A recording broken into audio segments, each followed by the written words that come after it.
Hello friends. तो आज हम स्टार्ट करने जा रहे हैं रचना शारीर के आयुर्वेद पोर्शन का एक बहुत ही इंपॉर्टेंट चैप्टर अस्थि शारीर। इससे एक एमसीक्यू आता है, एक एसएक्यू आता है और एक एलएक्यू आता है। तो कुल मिला के इससे 16 मार्क्स का आता है।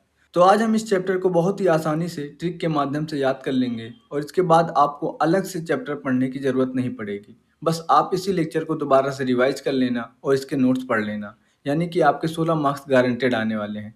तो हम सबसे पहले देखते हैं कि अस्थि क्या है। तो इसको याद करना बहुत ही आसान है, क्योंकि आप देखेंगे कि अस्थि दो शब्दों से मिलकर बना है, अस प्लस थी। तो आपको अस को अस से तय कर देना है और इति लिखना है और फिर अस्थि लिख देना है। यानी कि जो अंत तक स्थित रहता है शरीर का वह भाग अस्थि कहलाता है। यानी सीधे शब्दों में कहें तो शरीर का वह भाग जो अंत तक स्थित रहता है उसको अस्थि कहते हैं। हमारी सेकंड लाइन है, अस्थि एक कठिन अंश देह स्मिन। देह मतलब शरीर, तो शरीर का वो भाग जो कठिन अंश होता है उसको अस्थि कहते हैं। आप सबने सप्त धातुएं जैसे कि रस, रक्त, मांस, मेद, अस्थि, मज्जा, शुक्र ये सब पढ़ ही रखा है। तो इसमें हमारी तीसरी लाइन लिखी है कि रस, रक्त आदि धातुओं के नाश होने पर भी अस्थि धातु अपना अस्तित्व बनाए रखता है। ये कोई बहुत बड़ी लाइन नहीं लिखी। आप सबने देखा होगा जब किसी व्यक्ति की मृत्यु हो जाती है तो उसका रस, रक्त, मांस, मेद ये सभी धातुएं खत्म हो जाती हैं, लेकिन अस्थि धातु है जो वो लंबे समय तक बना रहता है, यानी कि हजारों वर्षों तक वो बना रहता है। नेक्स्ट श्लोक को याद करना बहुत ही आसान है, क्योंकि जो सप्त धातुएं हैं बस वही सीरियल में लिखी हैं। रस, आसरक, आसरक यानी कि रक्त, तो रस, आसरक, मांस, मेद, अस्थि, मज्जा, शुक्राणु धातुआं। धारणात धातुआ यानी कि जो अस्थि है वो शरीर को धारण करके रखती है, इसीलिए हम इसको धातु भी बोलते हैं। और शरीर में जो 7 धातुएं होती हैं जैसे रस, रक्त, मांस, मेद, अस्थि, मज्जा, शुक्र, इसमें जो अस्थि है वो 5वें नंबर पे आती है। तो अस्थि की परिभाषा हुई कि शरीर का वह भाग जो अंत तक स्थित रहता है उसको अस्थि बोलते हैं। ये शरीर का एक कठिन अंश है और रस, रक्त, मांस, मेद ये सभी धातुओं का नाश होने पर भी अस्थि धातु अपना अस्तित्व बनाकर रखता है। और ये सप्त धातु में 5वें नंबर पर आता है और ये शरीर का धारण करता है, इसलिए हम इसको धातु भी बोलते हैं। तो नेक्स्ट हम देखते हैं कि अस्थि धातु का निर्माण यानी कि उसकी उत्पत्ति कैसे होती है। ये सुनकर आपको बहुत ही शौक होगा कि अस्थि जो कि बहुत ही कठिन चीज है वो हमारे सबसे नरम चीज फैट यानी कि मेद से मिलकर बनता है। और इसको याद करना भी बहुत ही आसान है, क्योंकि जो हमारी सप्त धातुएं होती हैं रस, रक्त, मांस, मेद, अस्थि, मज्जा, शुक्र, तो इसमें मेद के बाद ही अस्थि आता है, यानी कि मेद धातु से ही अस्थि बनती है। यानी कि अस्थि की उत्पत्ति एवं पुष्टि यानी कि नरिशमेंट ये मेद से ही होती है और इस खरे हुए मेद को ही अस्थि कहते हैं। डिटेल में अगर हम बात करें तो जो अपना मेद धातु होता है, जब उसका पाचन मेद धातु अग्नि द्वारा होता है और पृथ्वी, अग्नि और वायु का संयोग होता है, तब यही मेद खर हो जाता है। और जब यही मेद खर हो जाता है तो इसको हम अस्थि धातु बोलते हैं। नेक्स्ट हम देखते हैं अस्थि के गुण और उसका स्वरूप। तो हमारा पहला पॉइंट है सार, यानी कि अस्थि जो है वो शरीर का सार होता है, इसलिए त्वचा, मांस आदि ये सभी रचनाएं नष्ट हो जाती हैं, फिर भी अस्थि का विनाश नहीं होता। हमारा नेक्स्ट पॉइंट है पित्रज भाव, यानी कि जो अस्थि होती है वो पित्रज भाव होती है। इसको याद करना बहुत ही आसान है कि पिताजी का काम बहुत ही कठिन होता है और अस्थि भी कठिन होती है, तो ये दोनों का रिलेशन बन गया, यानी अस्थि धातु पित्रज भाव है। हमारा तीसरा पॉइंट है पंचमहाभौतिक। वैसे तो अस्थि पंचमहाभौतिक होता है, फिर भी इसमें पृथ्वी महाभूत की प्रधानता होती है।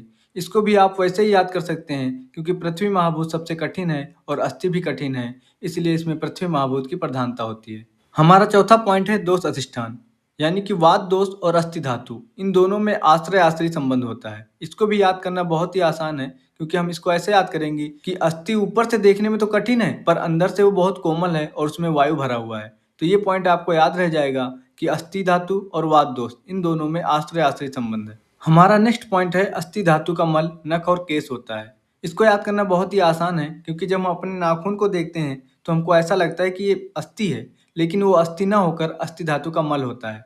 तो हमारा चौथा पॉइंट अस्थि धातु का मल, नख और केश है, ये आपको आसानी से याद रह जाएगा। इसी पॉइंट में आपको याद करना है कि अस्थि धातु का सार मज्जा होता है। ये भी आप आसानी से याद कर पाएंगे, क्योंकि हमारी जो सप्त धातुएं होती हैं उसमें अस्थि के बाद मज्जा आता है। हमारा नेक्स्ट पॉइंट है कि अस्थि व स्रोतस का मूल मेद और जंघन होता है। ये भी याद करना बहुत ही आसान है, क्योंकि जो अस्थि का उत्पत्ति होता है वो मेद से होता है और जांघ की हड्डी सबसे बड़ी होती है, इसीलिए आपको ये पॉइंट आसानी से याद रहेगा कि अस्थि व स्रोतस का मूल मेद और जंघन है।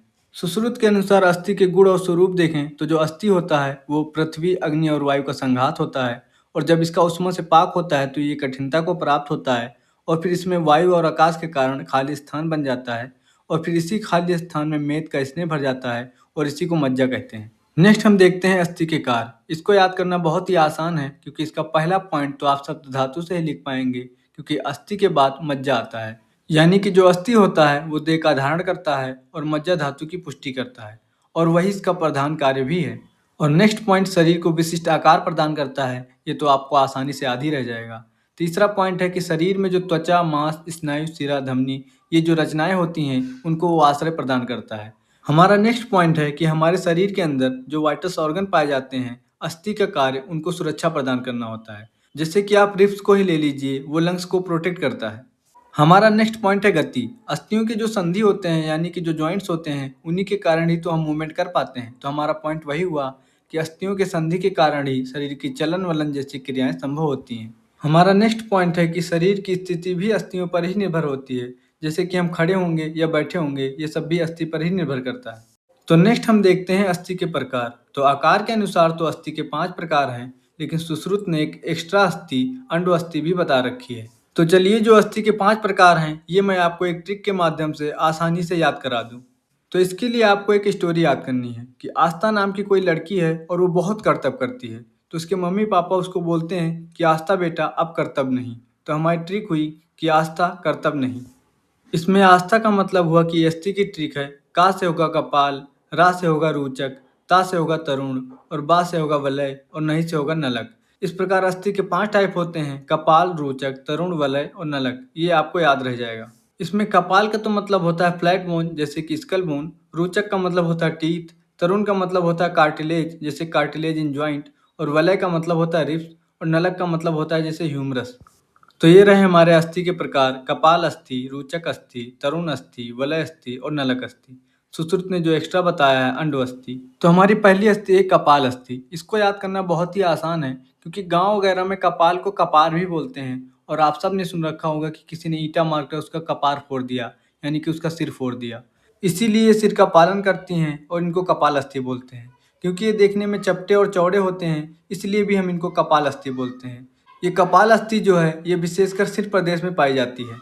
हमारी नेक्स्ट अस्थि है रोचक अस्थि। इसको याद करना बहुत ही आसान है, क्योंकि ये खाने में रुचि उत्पन्न करता है। आप इसको ऐसे याद कर सकते हैं। और इसका मेन कार्य होता है अन्न को चबाना। इसमें आपको ये पॉइंट याद रखना है कि मॉडर्न साइंस में दांतों को अस्थि में नहीं रखा गया है। हमारी नेक्स्ट अस्थि है तरुण अस्थि, यानी कि कार्टिलेज। ये सॉफ्ट होती है, फ्लेक्सिबल होती है, इसीलिए टूटती नहीं है। क्योंकि ये मेद धातु का पूरी तरह से पाक नहीं होता, इसलिए इसकी उत्पत्ति होती है।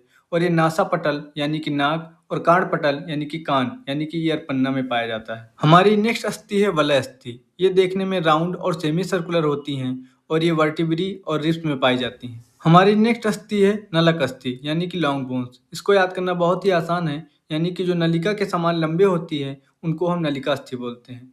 इसमें बोन मैरो स्थित होता है। और इसके एग्जाम्पल भी याद करना बहुत ही आसान है, क्योंकि जो फीमर होती है यानी जांघ की हड्डी, वो सबसे बड़ी होती है। और इसका सेकंड एग्जाम्पल होगा ह्यूमरस, यानी कि हाथ की हड्डी। हमारी नेक्स्ट अस्थि है अंड अस्थि, यानी कि सॉफ्ट बोन्स। ये 5 टाइप में तो नहीं आती है और ये छोटे होते हैं, इसीलिए हम इसको अंड अस्थि भी बोलते हैं। और इसका एग्जाम्पल है कार्पल बोन्स और टार्सल बोन्स। नेक्स्ट हम देखते हैं अस्थि की संख्या। तो चरक के अनुसार अस्थि की संख्या 360 है, सुश्रुत के अनुसार 300 और मॉडर्न के अनुसार 206। चरक और सुश्रुत के बीच हमको कन्फ्यूजन बहुत होता है, तो इसके लिए हम इसको ऐसे याद कर सकते हैं कि सुश्रुत जो है वो सर्जन है, इसलिए उन्होंने कम बताई है, यानी कि मॉडर्न के वो ज़्यादा करीब हैं। क्योंकि वो सर्जरी वगैरह करते थे, तो उनको ये तो पता चल गया कि ये अस्थि नहीं है, इसलिए उन्होंने कम अस्थि बताई है, 300 बताई है। नेक्स्ट हम देखते हैं कि अस्थि की संख्या में इतना डिफरेंस क्यों है। तो आयुर्वेद में दांत और नाखून, इन सबको अस्थि में मान लिया है, लेकिन मॉडर्न साइंस में ऐसा नहीं माना है। और आयुर्वेद ने तरुण अस्थि यानी कार्टिलेज को भी अस्थि में शामिल किया है। तो हमारा नेक्स्ट टॉपिक है मज्जा, मेद और वसा। तो हमारी जो सप्त कलाएं होती हैं, उसमें से मेदोधरा ये तीसरी कला होती है और ये डेंस होती है और घी के समान स्निग्ध होती है। ये एब्डोमन में त्वचा के नीचे तथा छोटे अस्थियों में पाई जाती है। और हमारी जो बड़ी अस्थियां होती हैं, उनके अवकाश में मज्जा पाया जाता है। और जो छोटी अस्थियां होती हैं, उसमें सरक्त मेद यानी कि रेड बोन मैरो पाया जाता है। नेक्स्ट हम देखते हैं वसा की उत्पत्ति एवं प्रमाण। तो वसा जो होता है, ये उपधातु होता है और जो शुद्ध मांस होता है, उसका जो स्नेह भाग होता है, उसको ही हम वसा यानी कि मसल फैट बोलते हैं। मांस धातु से ही उपधातु के रूप में वसा की उत्पत्ति होती है। मज्जा का परमाण होता है 1 अंजलि, मेद का परमाण होता है 2 अंजलि और वसा का परमाण होता है 3 अंजलि। तो ये आप याद कर लेना, क्योंकि इससे एमसीक्यू बनने के चांस हैं। नेक्स्ट हम पूरे चैप्टर का फाइनल रिकैप करते हैं। तो अस्थि धातु की उत्पत्ति मेद से होती है और इसमें जब पृथ्वी, अग्नि और वायु का संयोग होता है, तब मेद जो है खर हो जाता है और उसी को हम अस्थि बोलते हैं। बात करें हम अस्थि के गुण के, तो ये पित्रज भाव होता है और इसमें पृथ्वी महाभूत की प्रधानता होती है और अस्थि और वात में आश्रय आश्रय भाव का संबंध होता है और अस्थि का मल होता है नख और केश। बात करें हम इसके कार्य की तो ये देह का धारण करता है, मज्जा की पुष्टि करता है, आकार प्रदान करता है शरीर को, आश्रय प्रदान करता है और रक्षण करता है और साथ में गति का भी कारण अस्थि ही है। बात करें हम इसके टाइप के तो ये 5 टाइप का होता है। कपाल अस्थि, रोचक अस्थि, तरुण अस्थि, वलय अस्थि और नलक अस्थि। सुश्रुत ने एक एक्स्ट्रा बता रखा है अंड अस्थि। बात करें हम अस्थि के नंबर की तो चरक ने 360 बताई हैं, सुश्रुत ने बताया 300 और मॉडर्न में 204। हमारी जो 7 कलाएं होती हैं उसमें मेदोधरा कला तीसरी कला है और ये छोटी अस्थियों में पाया जाता है। मज्जा हमेशा बड़ी अस्थियों में पाया जाता है और छोटी अस्थि में पाया जाता है सरक्त मेद यानी कि रेड बोन मैरो और इसका प्रमाण 2 अंजलि होता है और मेद का प्रमाण होता है 1 अंजलि। वसा जो होता है वो शुद्ध मांस का स्नेह होता है और ये 3 अंजलि होता है। तो यहीं पर हमारा चैप्टर समाप्त हुआ। ये वीडियो आपको कैसा लगा आप हमको कमेंट सेक्शन में ज़रूर बताना और आपको जिस टॉपिक का वीडियो चाहिए आप वो हमको कमेंट सेक्शन में ज़रूर बताएं। बाकी इसका पीडीएफ आपको हमारे टेलीग्राम चैनल पर मिल जाएगा।